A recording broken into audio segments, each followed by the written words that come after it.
How are we, people? And welcome back to TotalOzSpurs. And before we start, yes, I am back home in Australia. It's good to be home. But first of all, boys, how we going? Good. Very good. Very happy. Good, bro. How are you? Yeah, I'm good. It's nice to come home to a win. I didn't really get to see the AC Milan game because I was leaving the country. But this morning was a good. We didn't get to go do a watch along, which is disappointing. But it was a good display. I mean, the second half was, I should say. The first half really wasn't. Pretty boring. But what were your thoughts on the lineup, boys, before we start getting into the game? Um,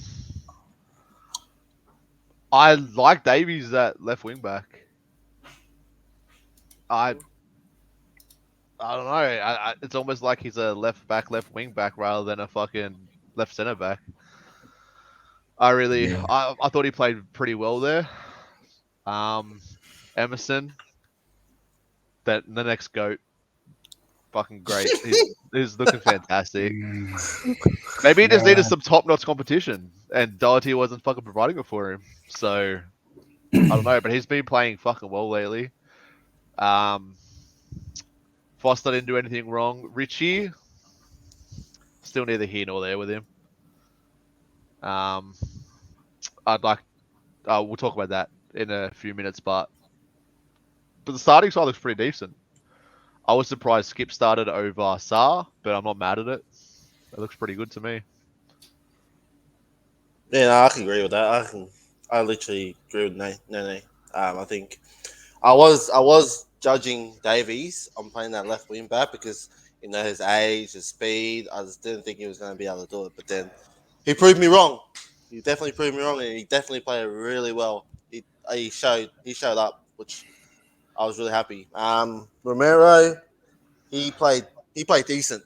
He didn't do the stupid tackles where he comes out of the line and just literally takes him Pump out, someone. Yeah. literally pumps someone. He actually played a bit smarter. Um, yeah, Skip actually played well. I'm really happy with Skip what he provided.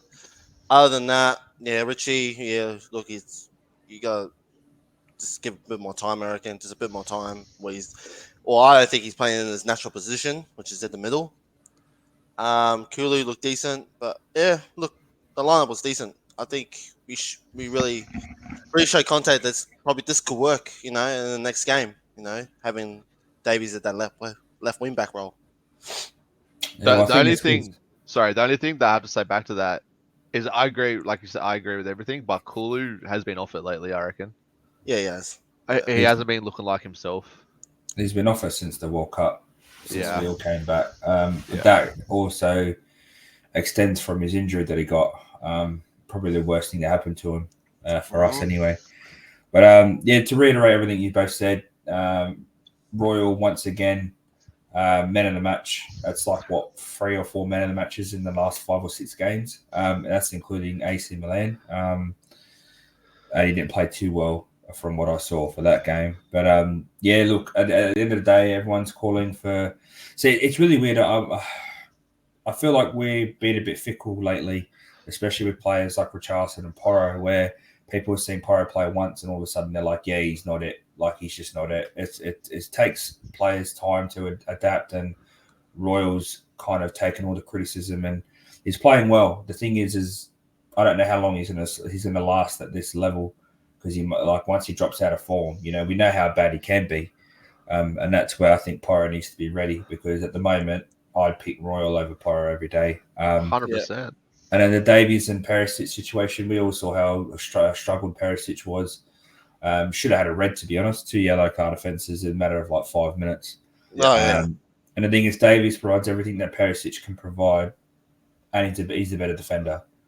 But for me, hmm I don't want to see Perisic playing left wing back. I'd rather him play in Sun's role, rotate with Sun, because Richarlison shouldn't be there. And I've seen a lot of people say 60 million, had his first start, he should have provided, but it's like, well, the guy's been in and out of injury, doesn't play his natural position. How do you expect him to bang in goals if he's not in those positions that he's used to? hmm Uh, but yeah, Skip played well. Romero had a great game. One of those games he does the diving in. And I felt like Kane just did what Kane usually does. Great ball, but to Sonny. But that touch by Son was absolute class. Like that's the Son that of old. Last season banging in goals. That touch was perfect. It was inch perfect. Flew straight into his flow, and I don't think we could be mad. I mean, the first half we could be a bit disappointed at how slow we were, and we were lucky not to concede early. That was so. What's it, like 20 seconds in, or was it like 50 something seconds in? stupid. We could have conceded really, really early, and that could have probably changed the game. But I do feel like Moyes fucked it up for them. They played very defensive, and they don't score goals. They've only got 19 goals this season. Kane's got 17. Kane's nearly scored more than West Ham alone. But can't complain about Son being on the score sheet. We need him on the score sheet more often. And, Royal took his shot well as well. Like, we can't put that down. He's a right back who has no technique, apparently. And, he scored a decent goal. So I don't think any of us can argue. And the thing is, I think now, as Tottenham fans, we've got to take it game by game because we are currently now in the top four. Can I just add to that, Jay? I got to give it to Højbjerg. That was a perfect ball. It was a great pass to Davies. Yeah.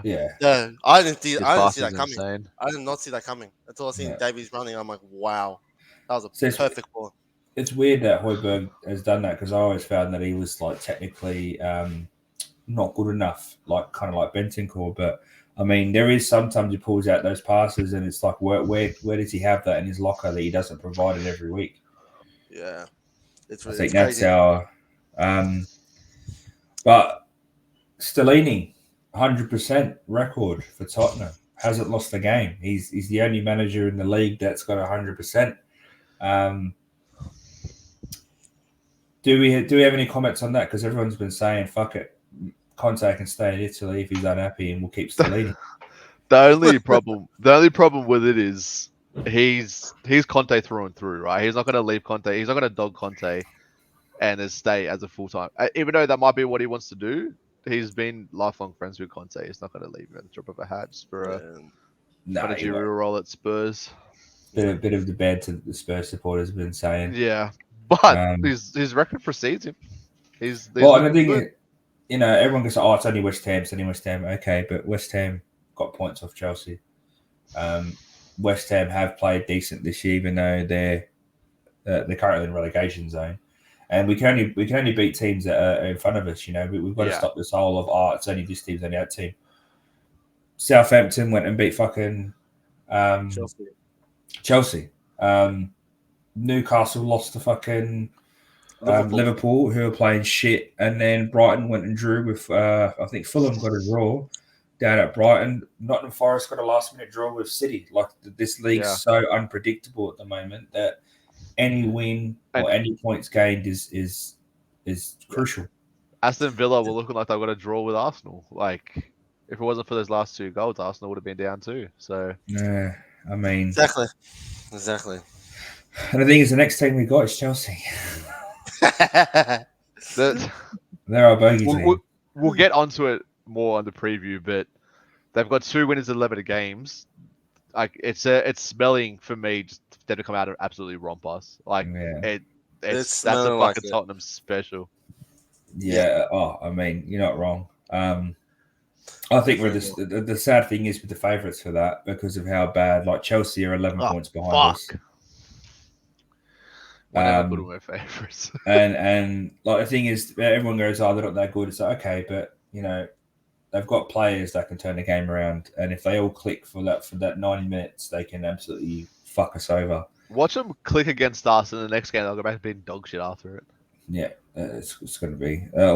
You're right. They just seem to turn up no matter what form. It's always the Tottenham game. They just seem. It's their cup final too, same as West Ham. Which is it's insane. Well, in saying that, I want to ask: do we think they're going down? Because if I bring up the table and I'll show you, they're 2 points ahead, Southampton, and there's only 5 points from 15th to 20th. Do we think West Ham are going down? God, I hope so. God, I fucking hope so. Yeah, I'm going to be honest, I haven't looked at their draw, so they might have just had a fucking shit run of games, but fuck, I hope they go down. Well, they got Forest next, and I think Forest can beat them. Yeah, I think Definitely, Forest can beat definitely. them. Looking I at can West Ham today, they're not the team that they were last year. Last year they were great. I think they got what, Europa League last year. Then you Yeah. I think so. yeah, Europa But- League, and they did But well. you in see that. how they were playing today, but like they had Antonio up there by himself. They had and Bowen was just in the middle, like doing just in the middle. Like there was no support up there for Antonio. Like they had nothing up front, and it's just Yeah, like it was weird. it was weird They how have Moy played it. It was weird. Yeah, Moyes is kind of. I think he tried to build off last year of how good they were and scoring goals for fun. This time last year they had over 40 goals in the league, and they've got half of that. But I just think it's just the way he's playing. I mean, I'd love to see them go down. I fucking hate West Ham. Well, I think everyone does. Having a look at it now, in the next 10 games, they have all teams that can beat them. But the notable ones are United in the FA, City, Arsenal, and Liverpool in the league. Yeah, that's 3 losses. That's rough. They're not gonna. They're As well looking horrible. as well as Brighton and Forest, and Fulham. Like that's all teams that can smash them. Oh yeah, Brighton and Fulham are right behind on our ass if we're not lucky. Yeah. Brighton Yeah, have 2 100%. games in hand. Luckily, they drop points, so they can't catch us at the moment. But they'll be 1 point behind us if they win both their games in hand. Us, City, United, and Fulham are the only teams that have played every game so far. There's a lot of teams, including Arsenal, that have a game in hand, and Newcastle for that matter. But I want to get on to Newcastle a little bit before we wrap it up. They look like they've dropped off form, which is weird.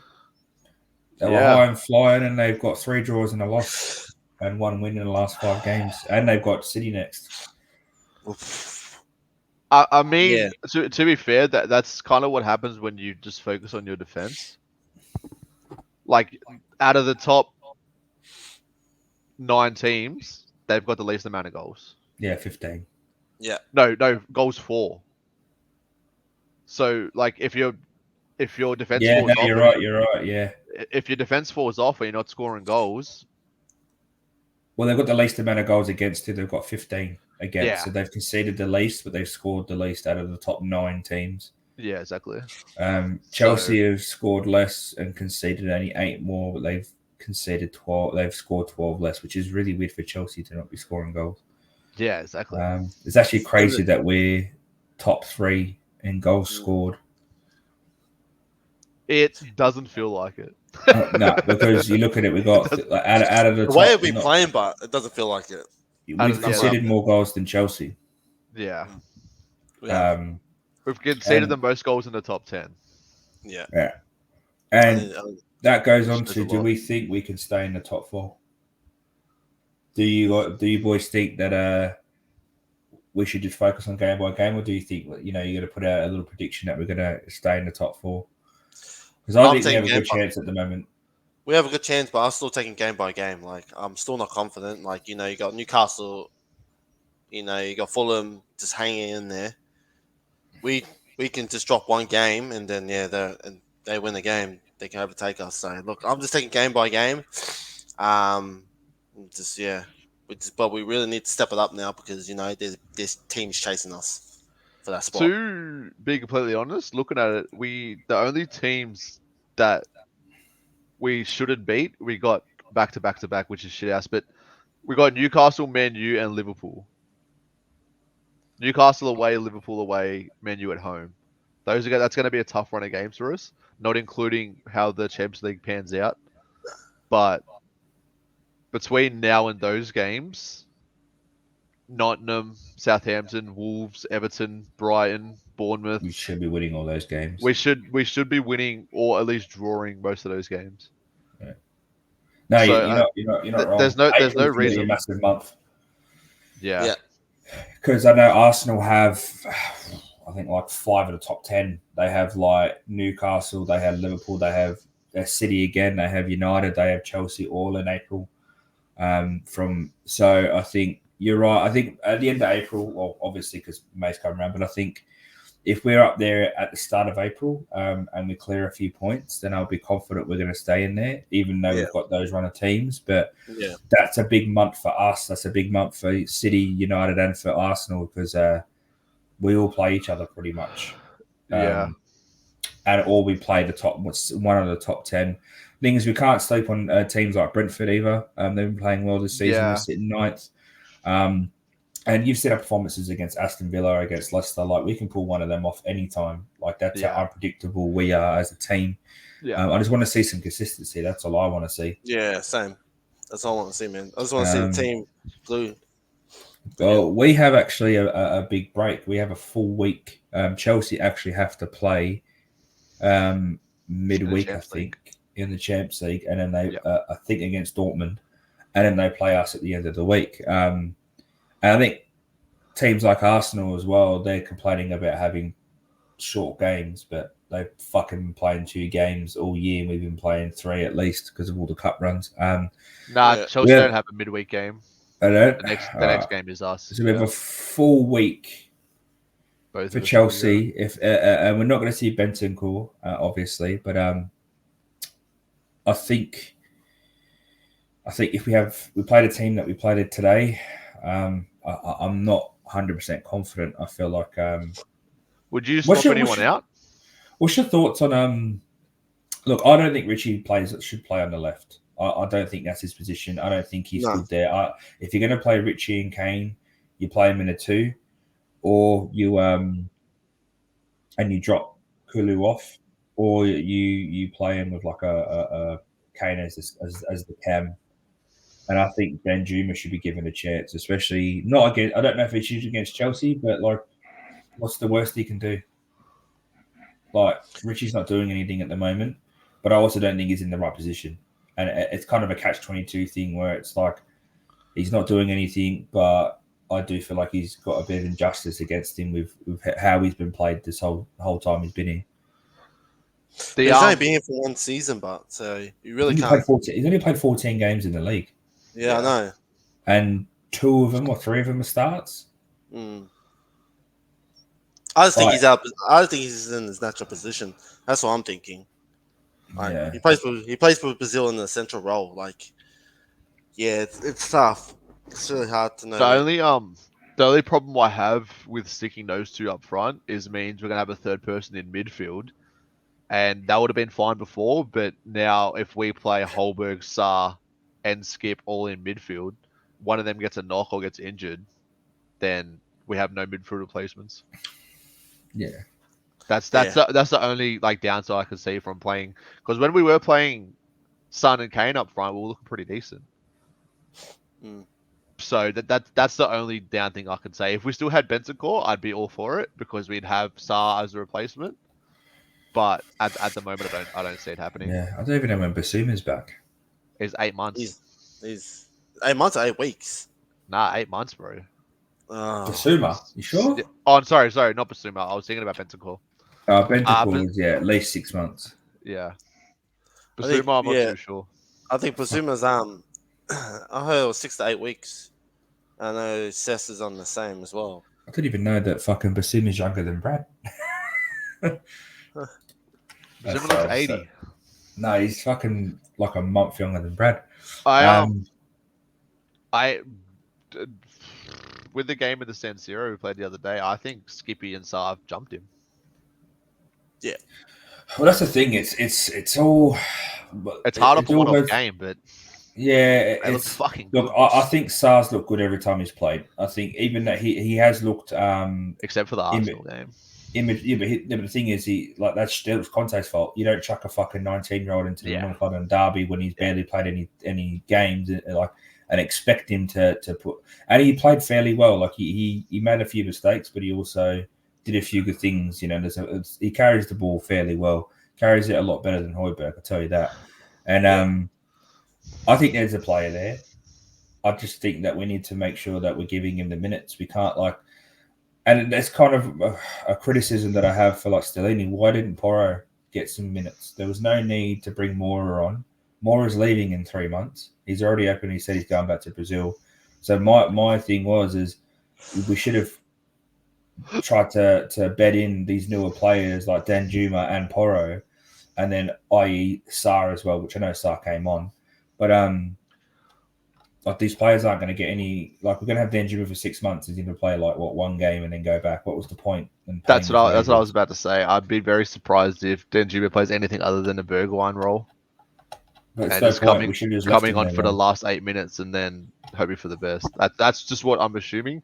It sounds like a Levy move, but just buying someone and then Conte doesn't want him and they just do nothing with him. But then again, you go on about the Porro. Like we waited to the end of the transfer window to get this player, and he's only played one game against Leicester. He didn't have the greatest game, but the kid's got to adapt.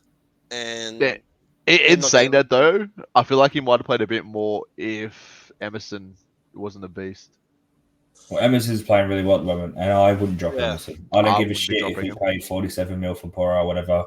You play the person who's the best player. You play him, yeah.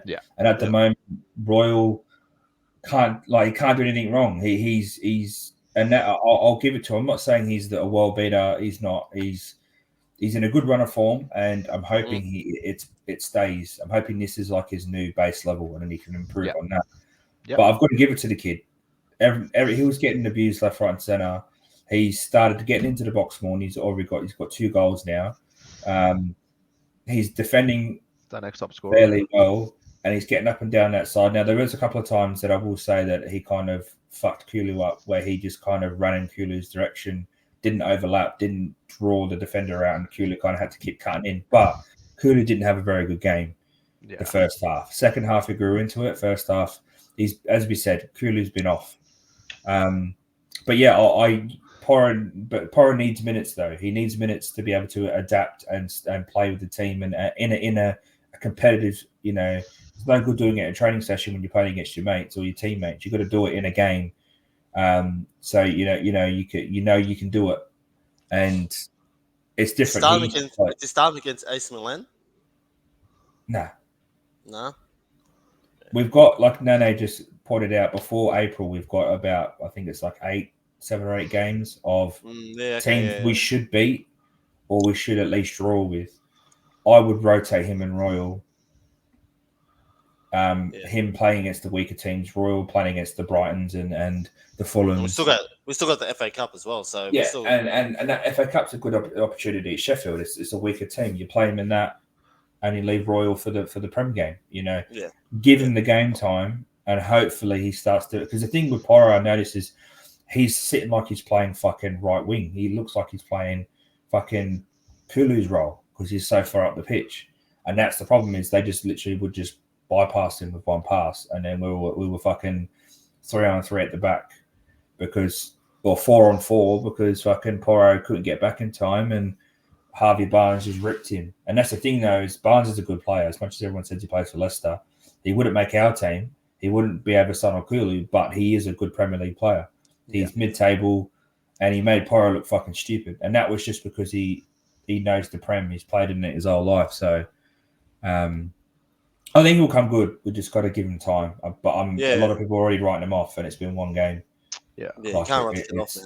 It's like Mo Salah at Chelsea. Like, people wrote him off when it went away, came back to Liverpool. They let him fucking grow, and then he became a beast for like 2 or 3 seasons. He's not so much now, but it's certain players take different amounts of time. And some was the same when he first came to us. He barely did anything the first season. Yeah, exactly. I was slandering the fuck out of him the first season. Yeah. He didn't look good at all. Looked very weak on the ball. He couldn't dribble, couldn't do shit. Yeah. And now he's the second highest goal scorer for us in the Prem. Yeah, I know. He's got 94, is it? No, I think he capped 100 last night. No, I think actually, it might be. Yeah, it might be. I think he's because I think Teddy Sheringham was on 99, if I remember correctly. Yeah, he's so him and Kane are the top 2 goal scorers in our Premier League history. Obviously not in history at all time, but no, just in the Prem. Yeah, so I mean that's a great achievement, but he needs to hopefully. I'm hoping. Look, to be honest, he should start against Chelsea because he showed a lot more in that 20. Yeah, he showed a lot more in that 20 minutes than Richarlison did for half an hour, however long Son was on. I think it was half an hour he was on for. He showed a lot more in that half an hour than Richarlison did for the first 60 minutes. However, if he starts playing shit, you have to treat him the same as Richarlison. You rip him off at 60 minutes. If he's not playing well, rip him off. We've got to start being a bit more brutal with our stars and saying if you're not doing good enough, you're gonna get pulled. We've got players on there that can take your position. As much as I believe Richie's role is not the left wing, I'd be starting Richie or Danjuma over Son. I think he does need a bit bring back down to earth. Not even that, but the stats don't lie. He's scored 1 in 20 starts so far this year. Come off the bench and scored 4 times. 4 and 2. 4 and Yeah. 4. I think he scored double the amount of goals of substitutes this season. Yeah, Something stupid. Yeah, with exactly. 2 games. So why I would still be starting Richie, honestly. And just to go to the other wing real quick, I'd be starting Mora. I wouldn't be starting Kulu. I'd be giving Kulu a break. I don't know if I start Mora. I'll give it to Danjuma. Yeah, but then he doesn't play. Player. He's a left hand. That's the thing is that we tend to do that. We try to. It's like with Hill's playing left wing, right wing when he's actually a left wing. Even it's because we want to play inverted. We've got to start playing players in their natural positions, and that's why I don't give Royal. I give Royal credit because he's not a right wing back. He's a right back. He was never bought to play that position, and he's starting to adapt. And that's where I look at Perisic and go you've been playing this for 2 or 3 seasons. This left wing back, and Davies looks better than you in one game. But Davies has always looked good. Davies has always been decent at left back. He's always been sturdy. You know exactly what you're getting from Davies. He's always been good for us, man. But he's a great squad player. He's a great squad player. I mean, we need to do better, but he is a great squad player, and he's been nothing but good for us. I honestly want him to retire with us. He's getting to the status of obviously people slate him because he's not the best, but he's probably up there with the most consistent players I've seen. Well, he's one of our oldest serving players too. He's been with us for years. Yeah. We bought him when he was 22 or 23. Yeah, he's 29 now. It's 30. We've had him for nearly 7 or 8 seasons. Yeah. Apart from Kane, I think he's one of our longest serving players, and Lloris obviously. Yeah. But he's just so consistent. But defensive wise, he doesn't look out of place sometimes. He's not great, but he's not the worst either. Nah. I mean, he's better than Langley. I've now 100%. Langley's just not everyone compared them to be the same, but I just think Davies is more consistent. He's just way more consistent. He always has a 5 or a 6 game. He never has a 2 or 3. And if he's having a 2 or 3, it's because the whole team shit. He has a 5 or a 6 game with the odd 8, maybe even a 9. Yeah. But Langley has 5 or 6s, and when everyone else is performing, he's still performing at a 5 or a 6. Yeah. Langley doesn't really have that upside, I don't think. Yeah, no. Not the way Davies does. I think he'll go back to Barcelona. He's going back. We're not going to buy him. Nah. We're paying half his wage or something stupid. Buy Varane. Yeah. No, not Varane. Fucking what's his name? There's reports out there. There's so many reports of different players. Unless they got a shirt, they were holding a shirt, and the cameras are going off. I don't believe anything anyone says these days, especially not with us. Yeah, 100%. I don't believe anything. Anything else before we wrap this up? You got to say on the game or anything that's happened this week? There's nothing that's really happened, I don't think. I think Conte's still out till the Chelsea game. I don't think he'll be there for the AC Milan game. Kind of hope he rolls his ankle a little bit. Yeah, I mean, he comes back and we get smacked 4-1, goes back to the and then he wins 2-0. I do want to say one thing, and this has got nothing to do with Tottenham, but it's got something to do with Optus Sport. Now, we watch all our Premier League games on Optus Sport, but I'm telling you now, boys, Optus Sport doesn't do justice to the noise in the stadium. We've been criticising the support in the stadium this year. But when I was there against Man City, and obviously it's Man City, but even before we scored that goal, the noise in that place, Optus Sport doesn't do it justice. So sort your fucking self out, Optus, because I don't want to hear how shit our ground sounds. But on that note, I think we're going to wrap this up because I'm fucking tired and I go to bed. But shout out to you boys for jumping on. And if you're watching it, make sure you like and subscribe to the channel. And make sure you hit the bell notification so you can catch up on any new videos we put out. Our next video will probably be a preview of the Chelsea game. That's at the end of the week, so we've got a bit of time for that. So we'll catch you guys then. And as we always say here at TotalOzSpurs, stay Spursy. Stay Spursy, guys.